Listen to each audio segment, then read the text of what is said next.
বিশ্বকাপে মেক্সিকোর বিপক্ষে লিওনেল মেসির ডিবক্সের বাইরে থেকে করা গোলটা মনে আছে? ওই গোলের পর পিটার ড্রিউরে কমেন্ট্রি বক্সে বসে বলেছিলেন, that's what they came for. ভুটানের বিপক্ষে হামজা চৌধুরীর গোলটার পর ওই কমেন্ট্রিটার কথা খুব করে মনে হচ্ছিল, বারবারই মনে হচ্ছিল যে মাঠে যারা গিয়েছেন, যারা টেলিভিশন স্ক্রিনের সামনে বসে দেখছেন কিংবা হাতে ফোন নিয়ে পাবলিক বাসে যাওয়ার সময় দেখছেন, everyone was waiting for that goal. We all are waiting for that goal.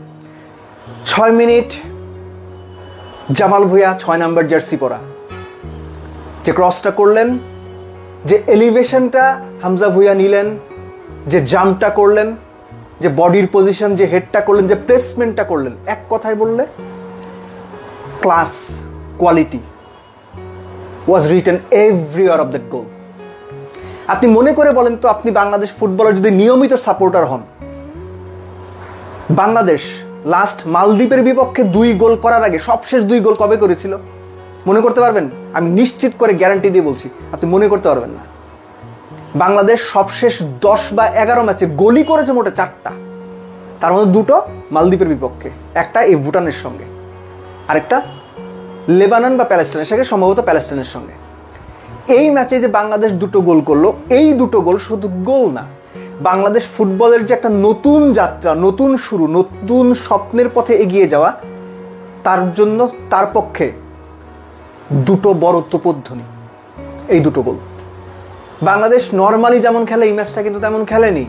আপনি খেয়াল করে দেখবেন যে ডিফেন্ডাররা অলমোস্ট মাঝবৃত্তের কাছাকাছি চলে গিয়েছিলেন, একটু নিচে জায়গা থেকে, অর্থাৎ আমরা যেটাকে হাইলাইন ডিফেন্স বলি, সেই হাইলাইন ডিফেন্সে বাংলাদেশ অপারেট করেছে। হামজা, এর আগে আমরা ভারতের বিপক্ষে তাকে যথেষ্ট ডিফেন্সিভ ডিউটিতে দেখেছি। এই ম্যাচে তাকে মনে হয়েছে প্রপার নাম্বার 8-এর যে রোলটা, অনেক বেশি ওপরে থেকে অপারেট করা, সেটা তিনি করেছেন। ফাহমেদুল লেফট উইংয়ে বেশ ভালো খেলেছেন, দারুণ একটা সুযোগ পেয়েছিলেন, কাজে লাগাতে পারেননি। জামাল ভুঁইয়া দারুণ একটা সুযোগ পেয়েছিলেন, কাজে লাগাতে পারেননি। গোল আরেকটা হয়েছে, সোলেমান আরেকটা গোল করেছেন, লং রেঞ্জ থেকে দারুণ শটে গোল করেছেন, কিন্তু বাংলাদেশ এই ম্যাচে 4 গোল করতে পারত। Bangladesh had that opportunity.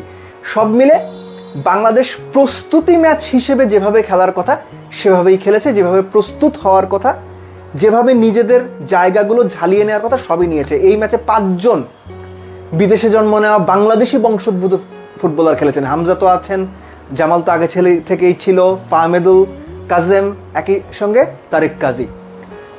এর মধ্যে 3 জনকে আবার সেকেন্ড হাফ শুরু হতে না হতেই উঠিয়ে নেওয়া হয়েছে। অর্থাৎ সিঙ্গাপুর ম্যাচের আগে কোচ কাবরেরা যে ধরনের কম্বিনেশন কিংবা কাকে কোন জায়গায় খেলাবেন যে দেখিয়ে নিতে চাওয়া, এটা তিনি বেশ ভালোভাবেই দেখে নিতে পেরেছেন। বাট অ্যাবাভ এভরিথিং বাংলাদেশ ম্যাচটা জিতেছে, বেশ ভালো ডমিনেন্স দেখিয়ে জিতেছে। দ্যাট ইজ ইম্পর্টেন্ট, কেননা সিঙ্গাপুরের বিপক্ষে ম্যাচটা ভুটান ম্যাচের চাইতে কঠিন হবে বলেই আপাত দৃষ্টিতে অনুমান করা যাচ্ছে। বাট বাংলাদেশ ফুটবলের যে নতুন জোয়ারটা শুরু হচ্ছে বা হয়েছে, সেই নতুন জোয়ারে বেশ ভালোভাবেই এগিয়ে যাচ্ছে। তবে জোয়ার অনেক সময় ভাসিয়ে নিয়ে যায়। আশা করব তেমনটা না হোক। আশা করব বাংলাদেশ একটা সলিড এবং স্টেবল দল হিসেবে আস্তে আস্তে, রাতারাতি না, 6 মাস 1 বছরের মধ্যে না, আস্তে আস্তে একটা স্টেবল দল হিসেবে প্রথমে এই সাউথ এশিয়াতে বা আমাদের এই সাউথ এশিয়ান যে কন্টিনেন্ট, এখানে নিজেদের সামর্থ্যের জানান দিক, পায়ের নিচের মাটিটা শক্ত করুক। বাংলাদেশ ফুটবল দল প্রতিটা খেলোয়াড়ের জন্য শুভকামনা।